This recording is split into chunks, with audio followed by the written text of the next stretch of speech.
1954 में तुम वक्फ एक्ट लाते हो, उसके बावजूद 1995 में तुम उसको अनकंडीशनल राइट्स दे देते हो कि भैया तुम्हारा जो मन कर रहा है तुम वो करो। तो भैया ये 1300 साल पुरानी तुम तमिलनाडु में जो मंदिर है उसको तुम क्लेम कर रहे हो। 100-150 साल पुराने आया वक्फ बोर्ड, और वो 1300 साल पुरानी जब इनकी धर्म भी नहीं आया तो उतना पुराना तुम जमीन को क्लेम कर रहे हो। जब तक मोदी काल चल रहा है ना तब तक राम राज्य चल रहा है, आप दबा के विरोध कीजिए।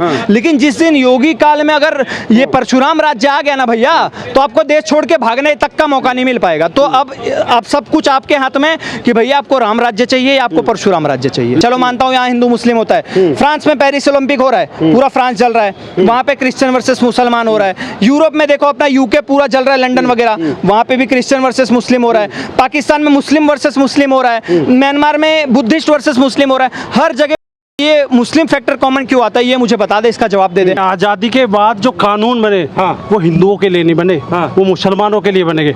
हमारे जो लोग, जब देश का बंटवारा हुआ था, जो पाकिस्तान से लोग आए थे, उनकी सुरक्षा का उन्होंने कोई प्रबंध नहीं किया। लेकिन यहाँ से जाने वाले लोगों की जो संपत्ति थी, उन संपत्ति के रख रखाव के लिए उन्होंने बोर्ड वक्फ का गठन किया, और जिससे उन लोगों के हित प्रभावित ना हो, उनकी जमीन उन्हीं के लिए रहे। ये तो बहुत बड़ा षड्यंत्र है। आज संसद में केंद्र सरकार के द्वारा वक्फ संशोधन अधिनियम यानी कि बिल को पेश किया गया, जिस पर संसद में जमकर हंगामा हुआ और विपक्ष के लोगों ने स्पष्ट तौर पर इसको गैर मुसलमानी बोला, यानी कि मुसलमानों के विरोध में सरकार खड़ी है, उनका नुकसान करना चाहती है। स्पष्ट तौर पर कई इस तरह के बयान आए। मेरे पास बात करने के लिए कई इस टाइप के लोग हैं जो इस विषय में ज़्यादा जानकारी भी रखते हैं और इस विषय में बोलना चाहते हैं और खुलकर बोलना चाहते हैं। क्या नाम है आपका? ऋषिकेश शुक्ला। ऋषिकेश जी, वक्फ को आपने समझा और स्पष्ट तौर पर सारे जो विपक्ष के नेता थे उन्होंने स्पष्ट कहा, अखिलेश यादव हो, राहुल गांधी हो, सब ने मिलकर कहा कि ये जो कानून आप ला रहे हैं इससे सिर्फ और सिर्फ बंटवारा होगा, इससे सिर्फ जो है वो चीज़ें बटेंगी और आप गैर मुसलमानों के विरोध में काम करना चाहते हैं। अच्छा सर, जो अभी बंटवारा हो रहा है, तो जो 1947 में हुआ था वो क्या था? वो बंटवारा नहीं था, जिसमें हिंदू मुसलमान के आधार पर तुमने ऑलरेडी जब देश बांट दिया, तो हमारे भारत में जहाँ 80% हिंदू है वहाँ पे वक्फ बोर्ड की क्या जरूरत है? तुमने चलो मान लो सेक्युलरिज्म का बहुत बड़ा एग्जाम्पल दिया, वक्फ बोर्ड ला दिया, तो तुमने 80% हिंदू के लिए सनातन बोर्ड क्यों नहीं आया? तुमने हज पे सब्सिडी दी तो तुमने हमारे पंडितों को क्यों सैलरी नहीं दी? तुमने अगर ये मदरसे खोले तो तुमने भैया गुरुकुल क्यों नहीं खोले? तो पहले से ये तुष्टीकरण की राजनीति तो इनके पहले से ही चल रही थी। 1954 में तुम वक्फ एक्ट लाते हो, उसके बावजूद 1995 में तुम उसको अनकंडीशनल राइट्स दे देते हो कि भैया तुम्हारा जो मन कर रहा है तुम वो करो। तो भैया ये 1300 साल पुरानी तुम तमिलनाडु में जो मंदिर है उसको तुम क्लेम कर रहे हो। 100-150 साल पुराने आया वक्फ बोर्ड, और वो 1300 साल पुरानी जब इनकी धर्म भी नहीं आया तो उतना पुराना तुम जमीन को क्लेम कर रहे हो। मुझे ये जितने भी सेक्युलरिज्म के सूरमा बैठे हैं वो मुझे बता दे कि भैया जब भी भारत में आपदा आती है, अभी वायनाड में आपदा आई, कोई बता दे कि वक्फ बोर्ड वाले जाके वहां पे सहायता कर रहे थे। नॉर्थ ईस्ट में इतनी आपदा आती है, कोई मुझे वक्फ बोर्ड वाला बता दे कि जाके सहायता करते हैं। आसाम में नहीं करते। भैया ये कब दिखेंगे वक्फ बोर्ड वाले? जब किसी जमीन को हथियाना हो, जब किसी मस्जिद पे क्लेम करना हो, जब किसी मंदिर पे क्लेम करना हो, जब किसी बेचारे गरीब गुरबे की जमीन को क्लेम करना हो, या फिर सरकारी जो खाली जमीन पड़ी है उसको क्लेम करना हो, तभी वक्फ बोर्ड वाले दिखते हैं। और इन्हीं सब चीजों का इलाज करने के लिए बीजेपी ने अमेंडमेंट करने की तैयारी कर ली है। और मोदी जी ने तो पहले ही बोला था कि भैया ये 2 साल जो थे वो तुमने ट्रेलर देखा, अब थर्ड टाइम में तुम्हें पूरी पिक्चर दिखाएगी। तो भैया इनको रोने के लिए, छाती पीटने के लिए अभी पता नहीं कितने साल मिलेंगे। इनको छाती पीटने दीजिए, बीजेपी वाले को जो करना था वो करके ही रहेंगे। और ओबीसी तो कह रहे हैं कि जो है भाजपा वाले दुश्मन है, मतलब इतना बड़ा साफ आरोप संसद से लगाया, दुश्मन है और जो साबित कर दिया। ओवैसी वाले तो वैसे भी जय फिलिस्तीन बोलते हैं। तुम्हें भारत में रहने की जरूरत नहीं है, आप सीधा फिलिस्तीन जाओ, वहां के प्रेमी हो तो वहां से प्रेम करो। खाते हो तुम हमारे भारत का अनाज, लेते हो भारत का, राज करते हो भारत पे, सत्ता भोगते हो भारत की, लेकिन बोलना क्या है? जय फिलिस्तीन।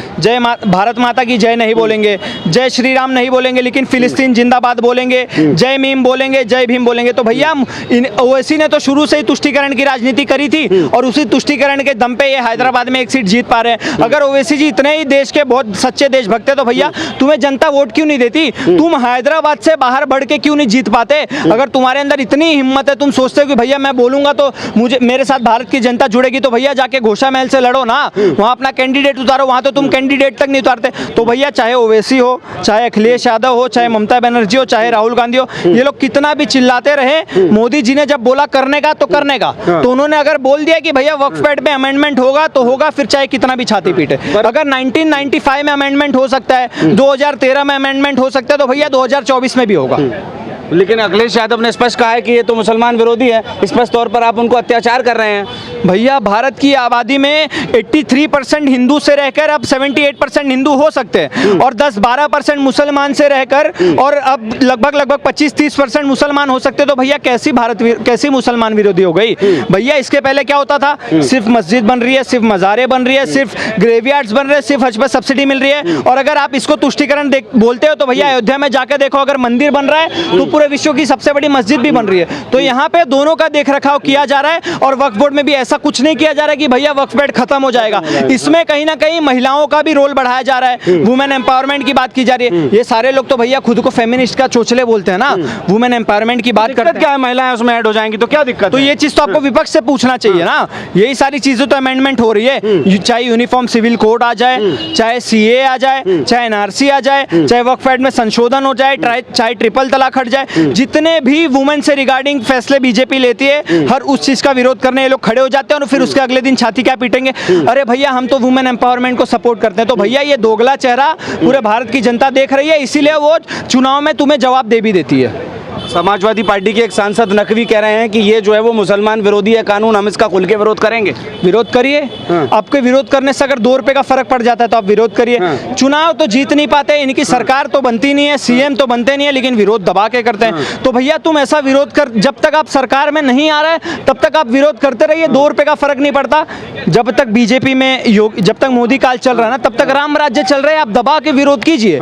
लेकिन जिस दिन योगी काल में अगर ये परशुराम राज्य आ गया ना भैया, तो आपको देश छोड़ के भागने तक का मौका नहीं मिल पाएगा। तो अब सब कुछ आपके हाथ में कि भैया आपको राम राज्य चाहिए या आपको परशुराम राज्य चाहिए। लेकिन कई तो थ्रेट की तरह से लग रहे हैं, जैसे धमकी दी जा रही हो, कह रहे हैं कि बांग्लादेश जैसे हालात अगर इसी तरह से तानाशाही चलती रही तो बांग्लादेश जैसे हालात भारत में हो जाएंगे। देखो सर, बांग्लादेश जैसा, जब तक 80% हिंदू है भारत में तब तक बांग्लादेश जैसा हाल होना इम्पॉसिबल है। मुगल आए खत्म हो गए, अंग्रेज आए खत्म हो गए, सनातन विरोधी कांग्रेस पार्टी थी वो भी लगभग खत्म ही हो गई। तो भैया जब तक भारत में 80% हिंदू है तब तक कुछ नहीं होना। यही लोग तो बोलते थे, इनका ध्रुव राठी बोलता था ना कि अरे बांग्लादेश की देखो पर कैपिटा इनकम हमारे भारत से ज्यादा है, वहां ज्यादा विकास हो रहा है, ग्लोबल पीस इंडेक्स में भारत से बहुत ऊपर है वो। क्या हो गया?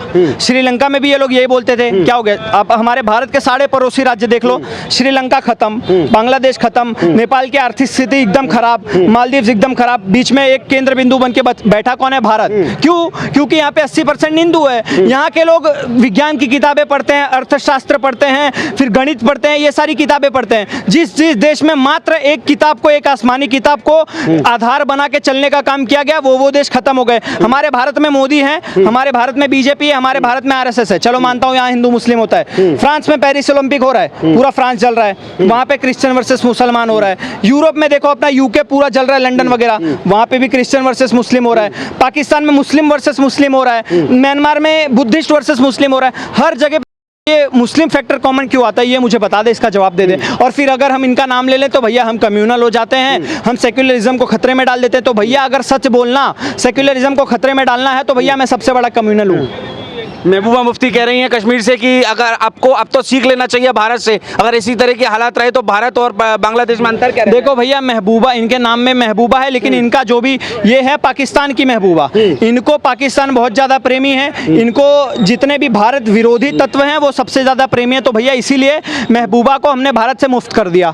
अब ये भारत में ना सरकार में जीतेंगी, ना जम्मू कश्मीर की ये सीएम बनेगी, ना केंद्र में इनका कोई भी रोल की बात कैसे की जा रही है कि जो है वो बांग्लादेश से सीखना चाहिए, लोग सड़कों पे आ सकते हैं, इस तरीके की थ्रेट क्यों? लोग अगर सड़कों पे आ सकते हैं तो भैया हमारे गृह मंत्री के सीट पे मोटा भाई बैठे, तो फिर वो भी मोटा डंडा लेके सड़कों पे आएंगे। फिर इनके पास एक ही ऑप्शन बचेगा, जैसे last to last Shaheen Bagh छोड़ के भाग गए, वैसे ये जहां भी सड़कों पे आएंगे वहां मोटा डंडा पड़ेगा, वहां से भी छोड़ के भाग जाएंगे। भैया उसको तुम हामिद अंसारी मत समझना, वो मोटा भाई मोटी खोपड़ी का है, वो फिर तेल डंडे में तेल लगा के निकलेगा और फिर सबको झक मार के भागना पड़ेगा। तो भैया अब आपके हाथ में कि आप घर में चाय पकौड़े बैठ के खाना चाहते हैं शांति से, या फिर लाठी खाना चाहते हैं। महबूबा मुफ्ती के ऊपर छोड़ता हूं मैं। लेकिन पूरा विपक्ष एक तरफ और अब लटक भी गया बिल, हो सकता है कि पास भी ना हो तो कैसे करें? आराम से पास हो जाएगा, आराम बल की तरफ से कह रहे हैं आराम से पास हो जाएगा सर, बोल तो रहा हूं ना, आराम से पास हो जाएगा। विपक्ष का तो काम ही, विपक्ष तो पिछले 10 साल से लटका हुआ है, विपक्ष लटका था, लटका है, लटका रहेगा। चुनाव जीत गई ना बीजेपी, जीती कि नहीं जीती? तभी भी तो पहली बार तो बैकफुट पे आना पड़ा है ना कहीं ना कहीं, नहीं तो बिल आता था और पास होता था, इस बार क्यों नहीं हो पाया? अभी भी पास होगा सर,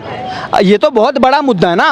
वक्फ बोर्ड मतलब अनकंडीशनल राइट्स थी उसके पास, आर्म्ड फोर्सेस के बाद, हमारे रेलवे के बाद तीसरी सबसे ज्यादा अगर प्रॉपर्टी किसके पास थी तो वो हमारे वक्फ बोर्ड के पास ही थी। तो भैया जब इतने बड़े रावण की लंका को ढहाना है ना, तो कहीं ना कहीं उसके नीचे रणनीति बनानी पड़ती है, उसके लिए पेशेंस रखना पड़ता है, और वही पेशेंस के साथ काम बीजेपी कर रही है। अभी आप देखते रहिएगा जितने विपक्ष वाले बैठे ना, उन्हीं में से कुछ गिने चुने सांसद हो चाहे विधायक हो, वो भी आके बीजेपी का समर्थन करेंगे कि हाँ भैया वक्फ बोर्ड को हटाना चाहिए। तो भैया चाहे साम दाम दंड भेद झक मार के वो वक्फ बोर्ड में अमेंडमेंट होना ही है। लेकिन विपक्षी कह रहे हैं कि साथ के जो आपके टीडीपी और वो तेलंगाना में है और जो जेडीयू है वो भी समर्थन नहीं दे रही इस बात पे। सर समर्थन देगी, समर्थन देगी। नीतीश ने तो पहले ही बोला है कि भैया मैं अनकंडीशनल सपोर्ट करता हूं भाजपा को।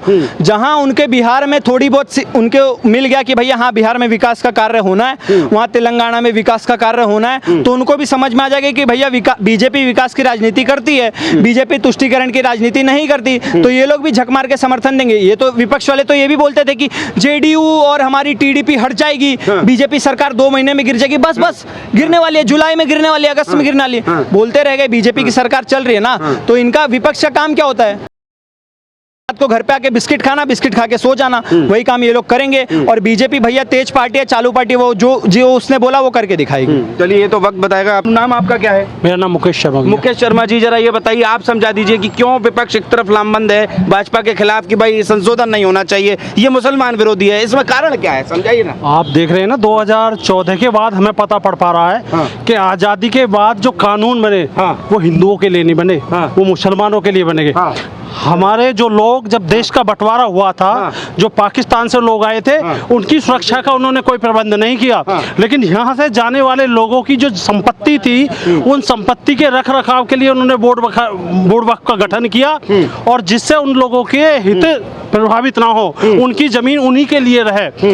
ये तो बहुत बड़ा षड्यंत्र है। आप इन लोगों को करना चाहिए था जब देश का हमारा बंटवारा हुआ था, हिंदू मुस्लिम के आधार पर देश का बंटवारा हुआ, तो इनको व्यवस्था करनी चाहिए थी कि जो लोग पाकिस्तान से बेचारे अपने संपत्ति को घर को छोड़ कर आ रहे थे, उनको ये संपत्ति देनी चाहिए थी, लेकिन इनका हित उसमें नहीं था। इनका हित था कि जो रहने वाले यहाँ के इनके मुसलमान हैं, उनकी संपत्ति उन्हीं धर्म के लोगों के पास रहनी चाहिए, और वक्फ बोर्ड का गठन किया।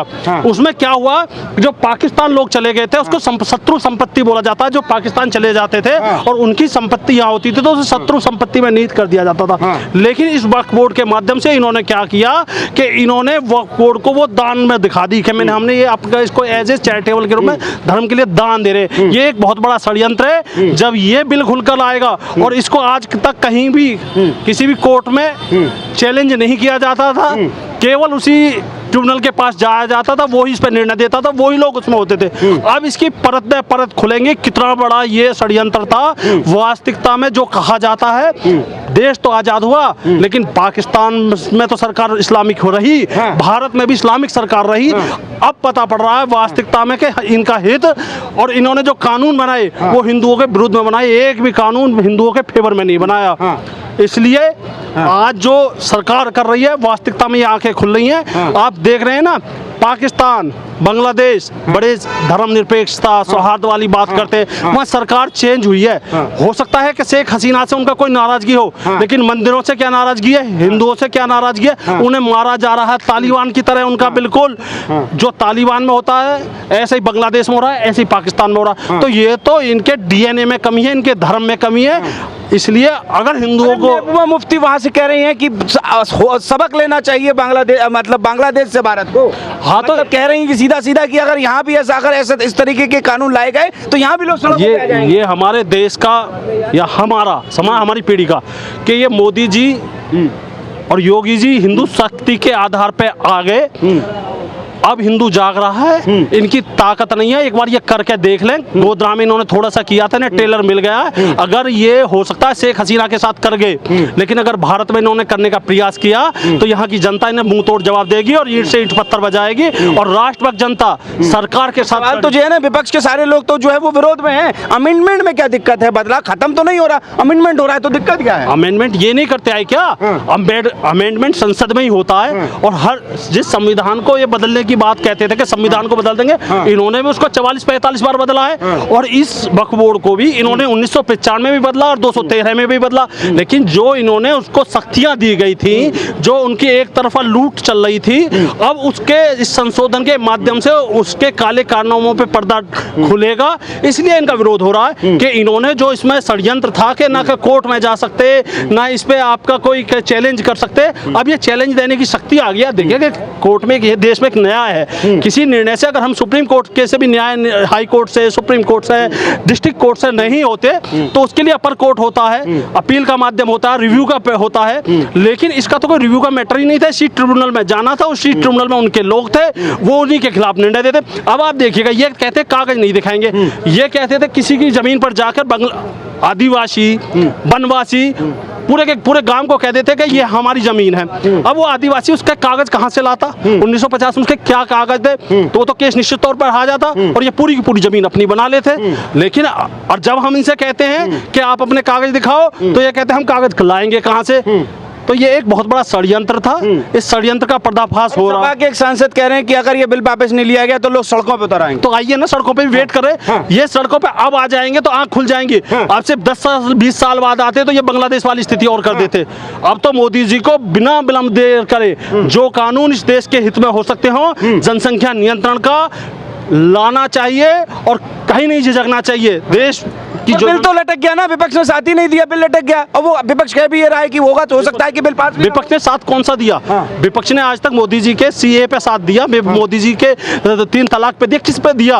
अभी इसका तय होगा ना लोकसभा में, आज इसको बिल को रखा गया है, इस पे चर्चा हो रही है, इसके बाद इस पे तय होगा कहाँ जाएगा और इसका बहुमत होता तो पता पड़ेगा, नहीं होगा तो पता पड़ेगा। अभी लटक कहाँ गया? लटक कैसे बता? बहुमत नहीं मिला इसलिए लटक गया, कमेटी के पास आगे अग्रसर हो गया। सेलेक्ट कमेटी को लोकसभा में पास नहीं हो पाया, लटक गया।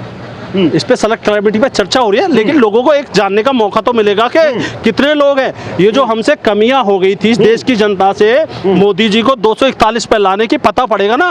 अगर यही हमारा बहुमत होता 300 का तो किसी की हमें जरूरत पड़ती। लेकिन ये देखेगा कि केवल हम 10-20 वोटों की बैसाखी पे मोदी जी टिके हुए हैं और आप बता रहे हो बिल लटक गया। तो ये हमारी कमियां थी ना। विपक्ष के एक नेता कह रहे हैं अगर ये बिल पास हुआ तो सदियों तक जो है वो पीढ़ियां भुगतेंगी इस फैसले के लिए लेकर। हाँ, निश्चित तौर पे भुगतेंगे। हम आज तक भुगतते आ रहे हैं ना। हमारे देश का प्रधानमंत्री अगर सरदार पटेल होता और नेहरू ना होता तो हम देश आज कहीं और होता। नेहरू के प्रधानमंत्री का खमियाजा हम भुगत रहे हैं। सड़कों पे उतरने की बात, इधर आ जाइए बीच में, सड़कों पे उतरने की बात हो रही है कि अगर ये बिल वापस ना हुआ तो सड़कों पे उतर आ जाएगा। बीच में आओ, बीच में। हाँ, ऐसा है कि वक्फ के अंदर ये 9 लाख लोगों की ज़मीन दिखाई गई है और करीब 11 लाख एकड़ ज़मीन जो है वो वक्फ बोर्ड के पास है, जिसका मालिक का नाम भी नहीं ज़्यादातर पता। और वक्फ का मतलब ये मानते हैं दान। और वो ज़मीनें जो 1500 साल पहले पुरानी हैं, जैसे गांव का तमिलनाडु का, वो भी जो है वो भी इन्होंने कहा कि भाई ये वक्फ की ज़मीन है। जब इस्लाम नहीं आया था तो वो ज़मीन कहाँ से आ गई भाई? तो इस तरह से ये जो पैसा है ये जिहाद के लिए इकट्ठा किया हुआ पैसा है। ये पैसा जो है ये जिहाद के लिए इकट्ठा हुआ है। ये हमारे देश को का सर्वनाश करने के लिए ये पैसा लगाया जाएगा। और ये जो है ये एक सोची समझी साजिश है। पूरे देश को हड़पना है तो इस तरह से हड़पते जाओ। तो समाजवादी पार्टी के नेता अखिलेश यादव कह रहे हैं कि ये मुसलमान विरोधी कानून है और मैं इसका विरोध करता हूँ। उसका तो डीएनए टेस्ट करवाना चाहिए मेरे ख्याल में। उसका डीएनए ही गलत है। जो लोग राम जन्मभूमि पर राम के मंदिर पर गोलियां चलवा रहे थे, उनसे क्या अपेक्षा करते हो आप कि वो हिंदुओं का साथ देंगे? अरे वो तो बिके हुए हैं, बिकाऊ माल है वो। लोहिया था जिसने समाजवादी पार्टी शुरू की थी, उसी की पार्टी है ये। लोहिया कहता था कि कांग्रेस पे कभी विश्वास मत करना, कांग्रेस से जबरदस्त घृणा करता था। परंतु ये प्राइवेट लिमिटेड कंपनीज जो जेल बेल अलायंस है, ये सारे के सारे दुकानदार हैं, ये सारे के सारे अपराधी हैं। आप ये बताओ लालू जेल में क्यों है? चौटाला जेल में क्यों है? ये केसीआर वाली पार्टी की वो बहन जो है उसकी वो जेल में क्यों है? छत्तीसगढ़ वाला जेल में क्यों? झारखंड वाला जेल में क्यों गया? केजरीवाल जेल में क्यों है? ये सारी जेल बेल अलायंस है, ये सारे इकट्ठे मुसलमानों के दम पर हुए हैं और ये इकट्ठे होकर के अपने आप को बचाने की कोशिश कर रहे हैं। मोदी जी से कुछ दिक्कत क्या है? अगर महिलाएं अगर उसमें आ जाती हैं, उस कमेटी में आ जाती हैं, कुछ हिंदू लोगों को भी उस कमेटी में डाल दिया जाता है, तो दिक्कत क्या है? संशोधन में आफत क्या है? संशोधन में कोई आफत नहीं है। अगर 106 बार गवर्नमेंट संशोधन कर सकती है ना तो कॉन्स्टिट्यूशन का, तो अब भी कर सकती है। जिसमें ताकत होगी वो कर लेगा, उसमें कोई दिक्कत नहीं है। हमें इन पर निर्भर नहीं है। क्यों? क्योंकि ये तो पहले से ही बिके हुए लोग हैं, चाइना से इनको पैसा आता। अब बताओ, राहुल को पैसा आरजीएफ में आया तो उसका कोई आज तक जवाब है क्या? जुडिशरी में भी इन्होंने वकील जज खरीदे हुए हैं। निरपेक्षता थी इनकी कि आज तक हमारे बड़े बड़े मंदिर सरकार अधिग्रहण करती थी, हमारे पैसे को मुसलमानों पर यूज किया जाता, उनके विकास में उपयोग किया जाता था, तब इनको धर्मनिरपेक्षता याद नहीं आई। आज ये कह रहे हैं हमारी धार्मिक जमीन को, मुसलमानों की जमीन को ये सरकार छीनना चाहती है। ऐसे कैसे छीन लेगी? आपके पास उसके कागज होंगे तो कैसे छीन लेगी? आप हमारे होने वाले जो बड़े बड़े मंदिर है, चाहे वैष्णो देवी हो, चाहे आपका बड़े बड़े कौन सा है तिरुपति बालाजी, सबके चंदे को आप अपनी सरकार के अधीन रखते हो, तब आपको दिक्कत नहीं आती, क्योंकि आप हिंदुओं के पैसे पर, हिंदुओं के पर अत्याचार करते हो। ये हमारा मानना है।